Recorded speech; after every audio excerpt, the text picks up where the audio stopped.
priča o tišini ili o slovu.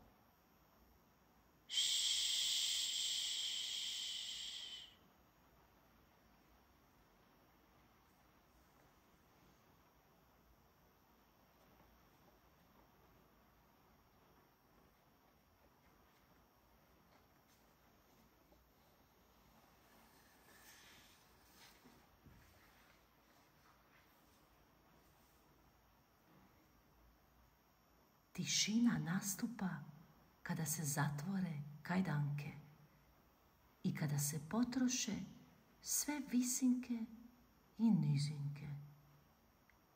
Tišina nastupa kada se ugasi CD, radio i gramofon i kada se čuje samo ritam srca tvog.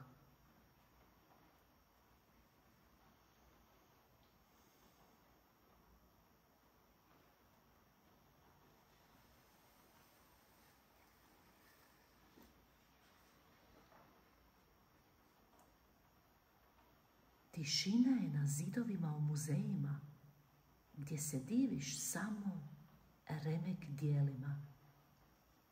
Kako je divno, nije potrebno reći, već slika sama govori 1000 riječi.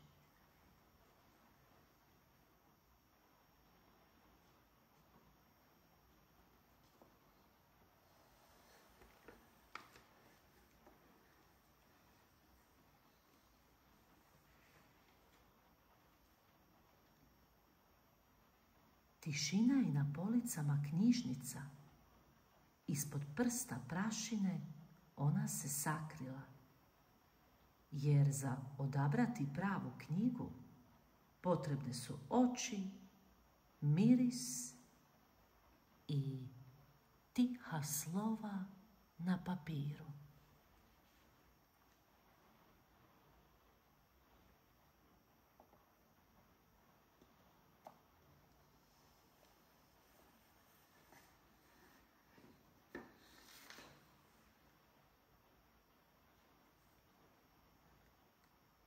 I učiteljice u školi vole tišinu. Stave kaži prst na usta i prošiknu. Jer samo u tišini se pišu stihovi i ispiti, te se u potpunoj tišini đaci moraju koncentrirati.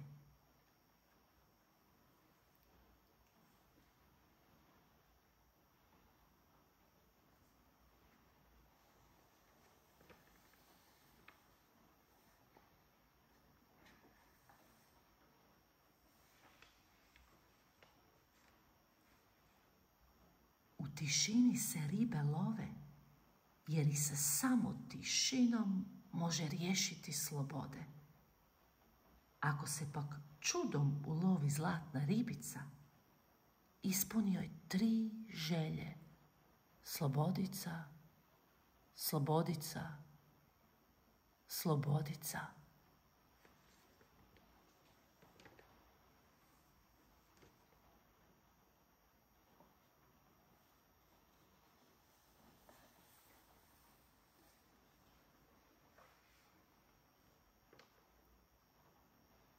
U tišini raste zelena trava.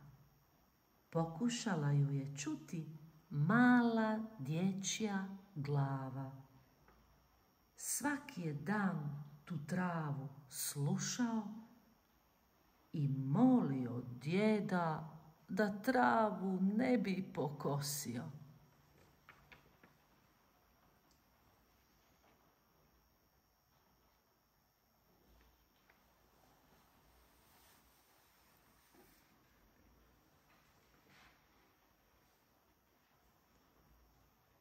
Tišina nastupa kada se ruke sklope i kad se visoko i daleko šalju molitve.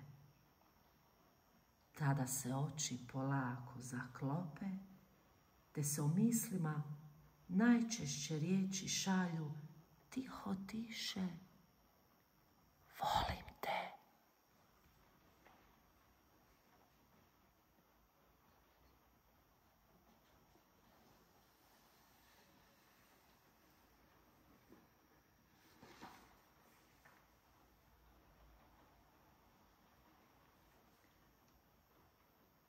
Tišina nastupa kada se uši začepe, kad ne želiš čuti tuđe probleme. Ako se ti probleme ne riješe, oni vise u zraku. U tišinu se zavuku i noću i danju.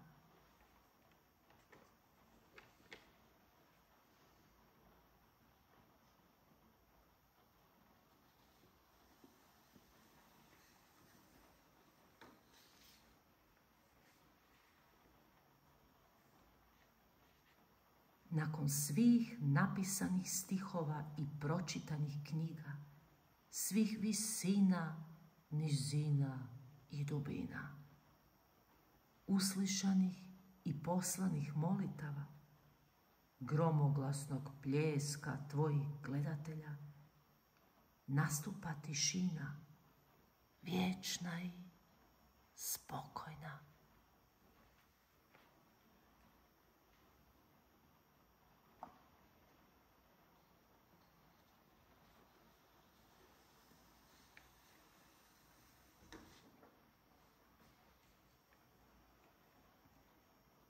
Čiča, miča, gotova je priča.